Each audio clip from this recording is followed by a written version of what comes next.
Masih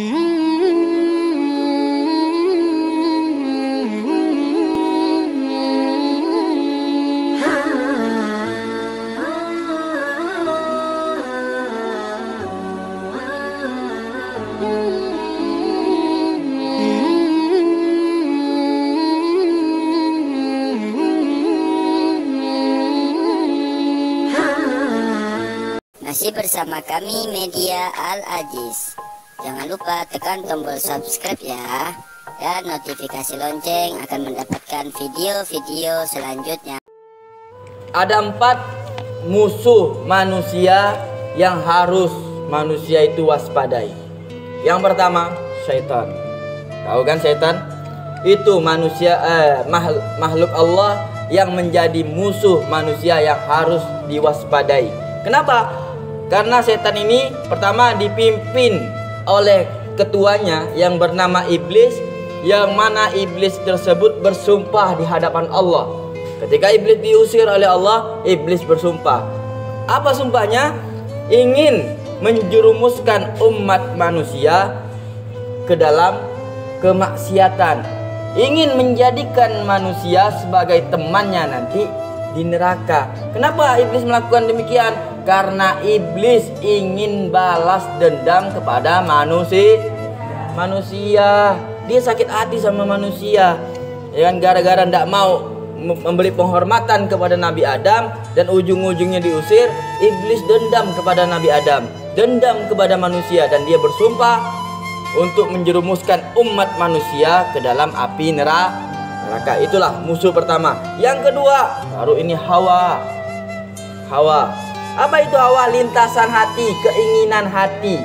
Nah, kalau ada keinginan yang mengajak dalam kejelekan, itu masih dinamakan Hawa. Dan itu kadang manusia ingin menuruti apa yang terlintas di hatinya. Dan Hawa ini biasanya muncul tanpa sebab. Ya, tanpa sebab tiba-tiba ada keinginan jelek. Bisa juga muncul karena hayalan. Terlalu banyak hayalan, akhirnya pengen ini, pengen itu, pengen bini cantik, pengen laki ganteng, ya kan? Itu masih hawa, belum nafsunya nanti, ya kan? Jadi apa datangnya dari hayalan dan juga bisa dari ambisi. Ambisi apa? Ambisi duniawi yang berujung penyesalan. Terlalu berambisi dengan dunia, akhirnya dia nyesal. Pengen kaya, ya kan? Masih keinginan, pengen kayu, pengen menguasai dunia, itu masih hawa. Nah, musuh yang ketiga ini barulah nafsu. Apa itu nafsu? Nafsu adalah praktek diri. Jadi mempraktekkan dirinya untuk apa? Melakukan apa yang diinginkan oleh hawa. Keinginan itu, hawa itu akhirnya dipraktekkan oleh dia. Berarti inilah yang namanya nafsu. Nah, itu menuruti hawa yang melintas dalam pikiran kita. Nah, seperti apa? Pertama, rakus makan. Ya kan, udah tahu kenyang tapi masih makan. Kenapa? Masih dalam hati itu keinginan, masih mau makan lagi, tapi dilanjutkan makan terus. Berarti ini hawa nafsu. Gabung udah, hawa keinginan ada, nafsunya juga ada. Terus contoh lagi, banyak tidur. Tuh, banyak tidur. Pengen tidur. Ya kan? Pengen tidur. Ujungnya dipraktekkan. Hawa keinginan pengen tidur dipraktekkan, berarti nafsu.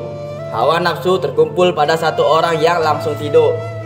Nah, terus juga apa lagi? Iri, dengki, ya kan, meremehkan orang lain, dan boros. Nah, boros juga hawa nafsu. Pengen beli ini, hanya keinginan tapi tidak diturutin, berarti cuma hawa doang.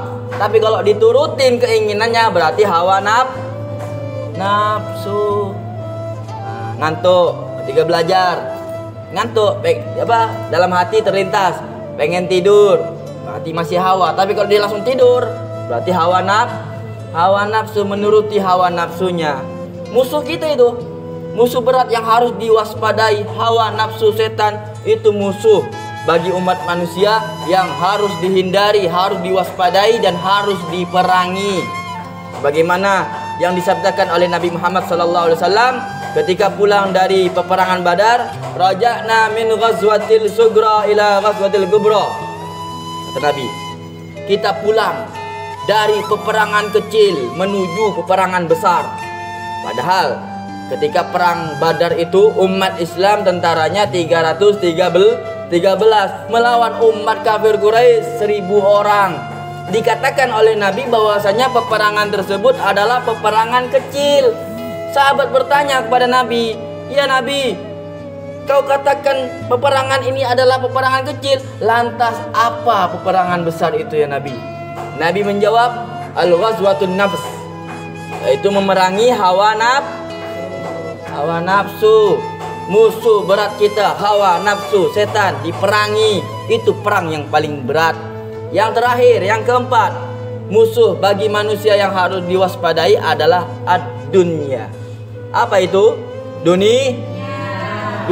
Ini musuh kita, dunia. Kenapa? Karena setan, ya. Setan menyebut dunia adalah anak perempuannya. Setan menyebut dunia ini adalah anak perempuannya. Gara-gara anak perempuan ini banyak manusia yang lalai, ya kan? Lalai, terbuai dengan apa yang keindahan di dunia tersebut. Akhirnya apa? Meninggalkan aturan-aturan Islam, meninggalkan perintah-perintah Allah gara-gara terbuai oleh anaknya setan yang berupa dunia.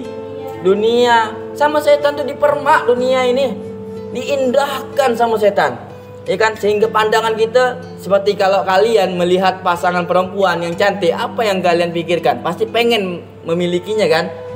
Ingin memilikinya kan, akhirnya dikejar-kejar. Padahal dalam peraturan tidak boleh pacaran. Tapi karena kalian ingin memilikinya, akhirnya kalian langgar peraturan, ya kan? Nah itulah dunia, musuh terberat, musuh besar kita. Ada 4. Yang pertama setan, lawan itu setan. Mereka bersumpah, bahkan mereka itu, asal kalian tahu, setiap harinya mereka itu melakukan rapat 30 kali. Diskusi, evaluasi. Untuk apa? Untuk bagaimana cara menjurumuskan umat manusia. Lah kita menghadapi mereka tidak ada rapatnya. Tenang, hati-hati. Mereka datang secara tiba-tiba. Setan selalu datang dalam pikiran manusia secara tiba-tiba tanpa bilang-bilang dulu. Kapanpun mau mereka nyerang, habis kita. Makanya hati-hati dengan setan. Kedua, hawa, keinginan. Keinginan kalian tentang dunia, keinginan kalian tentang kejelekan, hati-hati, jangan dituruti. Kalau kalian turuti berarti datang saudaranya yang bernama nafsu. Kalau udah semuanya datang, hati-hatilah kalian. Ini musuh berat-berat kita. Yang terakhir adalah dunia. Dunia ini yang dipermak oleh setan dan dijadikan sebagai anak perempuannya untuk mengelabui manusia, biar manusia jauh dari Allah, biar manusia jauh dari rahmatnya Allah.